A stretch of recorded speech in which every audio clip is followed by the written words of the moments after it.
Good morning, students. Next example 2.11. Find the remainders when 70,004 and 778 is divided by 7.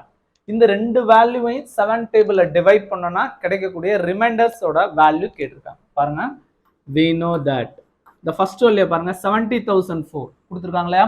இதுல நமக்கு 70,000 எக்ஸாக்ட்டா 7 டேபிள்ல divide ஆயிடும். 70,000 is divisible by 7. எக்ஸாக்ட்டா 7 டேபிள்ல இது டிவைட் ஆயிடும். அப்ப எப்படி எழுதிக்கலாம்? இத கான்கிரன்ஸ் மாடுலர்ல எழுதும்போது 17,000 கான்கிரன்ஸ் ரிமைண்டர் வேல்யூ என்ன வரும்? நமக்கு 7 ஆல டிவைட் பண்ணா 0. இங்க பிராக்கெட்ல மாடுலோ 7. இப்போ நமக்கு என்ன வேல்யூக்கு ரிமைண்டர் கண்டுபிடிக்கணும்? 70,004க்கு 7 ஆல டிவைட் பண்ணா ரிமைண்டர் என்னன்னு கண்டுபிடிக்கணும். அப்போ நமக்கு 70,000 இங்க இருக்குல்லையா, ஜஸ்ட் 4 ஆட் பண்ணா 70,004 ரெக்கார்டு நம்பர் கிடைச்சிரும். அப்போ போத் சைடு +4 ஆட் பண்ணும். 70,000 +4 கான்கிரன்ஸ் 0 +4 மாடுலோ 7. இப்போ இதை ஆட் பண்ணுங்க, எவ்வளவு வரும்? 70,004 கான்கிரன்ஸ் 4 மாடுலோ 7. அப்போ 70,004 7 டேபிள்ல நம்ம டிவைட் பண்ணும்போது கிடைக்கக்கூடிய ரிமைண்டர் வேல்யூ என்ன? 4. Therefore the remainder is 4. Second value பாருங்க 778.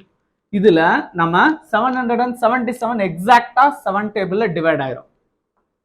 இது ஃபர்ஸ்ட் சப்டிவிஷன். செகண்ட் ஒன் பாருங்க 778ல 777 எடுத்துக்கோங்க is divisible by 7.